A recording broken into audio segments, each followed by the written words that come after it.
Russia's foreign minister says some progress has been made at peace talks with Ukraine, and that Moscow is preparing its response to Ukrainian proposals. Key points. The Russian foreign minister has been in New Delhi for talks with a key ally, India. The Russian foreign minister has been in New Delhi for talks with a key ally, India. Russian forces continue to lay siege to Mariupol, where thousands of civilians are believed to have. Russian forces continue to lay siege to Mariupol, where thousands of civilians are believed to have elsewhere. Russian troops left Chernobyl and areas around Kyiv.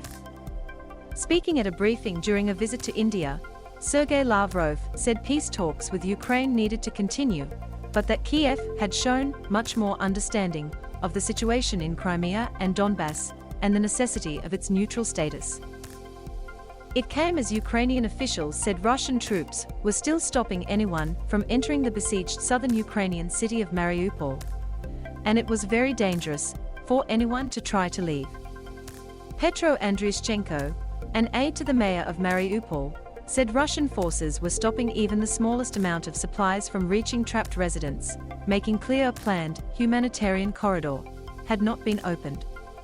Tens of thousands of civilians have been trapped for weeks with scant food, water and other supplies in the city that was once home to 400,000 people, but has been devastated by Russian armament. The city remains closed to entry and very dangerous to exit with personal transport, Mr. Andriushchenko said. In addition, since yesterday, Thursday, the occupiers have categorically not allowed any humanitarian aid, even in small quantities, into the city. Leaving Mariupol is very dangerous, and the city is in need of humanitarian aid, authorities say.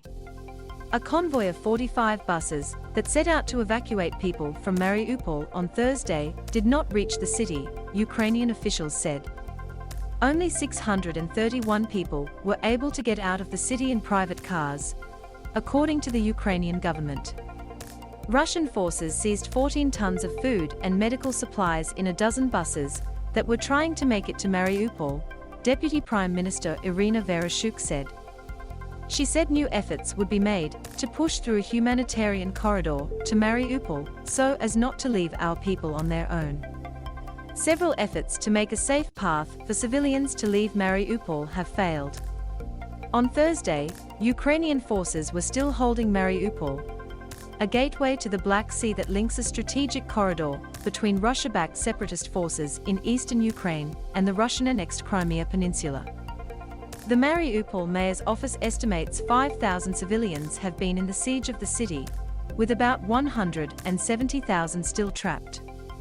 Repeated attempts to organize safe corridors have failed, with each side blaming the other. Russia has been accused of deliberately targeting civilians, a charge it denies. Ukrainian President Volodymyr Zelensky warned of battles ahead in Donbass and Mariupol. We still need to go down a very difficult path to get everything we want, Mr. Zelensky. Russian forces abandoned Chernobyl. Ukraine's state power company says Russian soldiers received significant doses of radiation at Chernobyl. Russian soldiers left the heavily contaminated Chernobyl nuclear site early on Friday after returning control to the Ukrainians, authorities said, even as eastern parts of the country braced for renewed attacks. Russian forces seized the Chernobyl site in the opening stages of February 24th invasion, raising fears that they would cause damage or disruption that could spread radiation. The workforce at the site oversees the safe storage of spent fuel rods and the concrete entombed ruins of the reactor that exploded in 1986.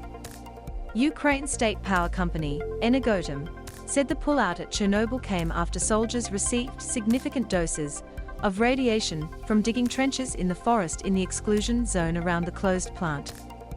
But there was no independent confirmation of that.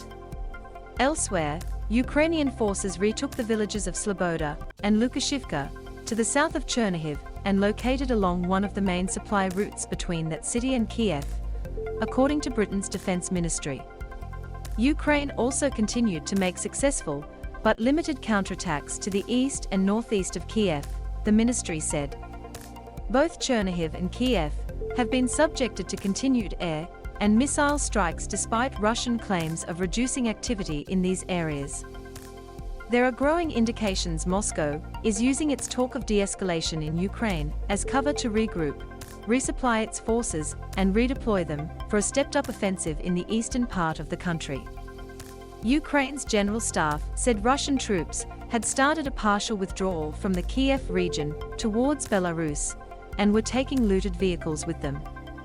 Mr. Zelensky warned that Russian withdrawals from the north and center of the country were just a military tactic to build up forces for new powerful attacks in the southeast. "We know their intentions," Mr. Zelensky said. "We know that they are moving away from those areas where we hit them in order to focus on other, very important ones where it may be difficult for us." Destroyed Russian armored vehicles outside Kyiv, where Moscow said it would reduce offensives. At talks this week, Moscow said it would reduce offensives near the capital Kyiv and in the north as a goodwill gesture and focus on liberating the southeastern Donbass region. A new round of talks between the countries was scheduled for Friday, 5 weeks into a conflict that has left thousands and driven 4 million Ukrainians from the country. Vladimir Putin said conditions weren't yet ripe for a ceasefire, and he wasn't ready for a meeting with Mr. Zelensky, Italian Premier Mario Draghi said after a telephone conversation with the Russian leader.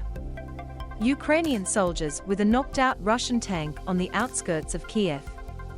As Western officials searched for clues about what Russia's next move might be, a top British intelligence official said demoralized Russian soldiers in Ukraine were refusing to carry out orders and sabotaging their equipment, and had accidentally shot down their own aircraft. US intelligence officials have concluded that Mr. Putin is being misinformed by his advisors about how badly the war is going because they are afraid to tell him the truth. Kremlin spokesman Dmitry Peskov said the US was wrong and that neither the State Department nor the Pentagon possesses the real information about what is happening in the Kremlin. Russia to respond to EU sanctions. Russian officials have accused Ukraine of striking an oil depot in Belgorod. In what would be the first attack of its kind, if confirmed, the governor of the Russian border region of Belgorod accused Ukraine of flying helicopter gunships into Russian territory early on Friday morning and striking an oil depot. The depot, a facility run by Russian energy giant Rosneft about 35 kilometers from the border, was set ablaze by the attack, which left 2 people injured, according to Vyacheslav Gladkov. A Kremlin spokesman said the incident on Russia's territory could undermine negotiations between Russian and Ukrainian representatives that resumed by video link Friday. Certainly, this is not something that can be perceived as creating comfortable conditions for the continuation of the talks, Kremlin spokesman Dmitry Peskov replied when asked if the strike could be viewed as an escalation of the war in Ukraine. It was not immediately possible to verify the claim that Ukrainian helicopters targeted the oil depot, or several nearby businesses in Belgorod also reported hit. Russia has reported shelling from Ukraine before, including an incident last week that a military chaplain, but not an incursion of its airspace. Moscow's invasion of its neighbor has thousands, sent millions fleeing and galvanized the United States and allies around the world to impose punishing penalties on Russian government entities, businesses and oligarchs. Russia will respond to European Union sanctions, the RIA news agency quoted a senior foreign ministry official on Friday. The actions of the EU will not remain unanswered. The irresponsible sanctions by Brussels are already negatively affecting the daily lives of ordinary Europeans, Nikolai Kobrinets told the news agency. Mr. Putin played one of his biggest cards on Thursday, demanding European energy buyers start paying in rubles from Friday, or have existing contracts halted. European governments rejected Mr. Putin's ultimatum, with the continent's biggest recipient of Russian gas, Germany, calling it blackmail. The International Energy Agency will hold an emergency meeting on Friday to discuss a new release of strategic oil reserves alongside a U.S. plan to pump massive supplies starting in May to cool oil prices that had soared more than 30% this year, largely as a result of the Ukraine war. The war also threatens to disrupt global food supplies.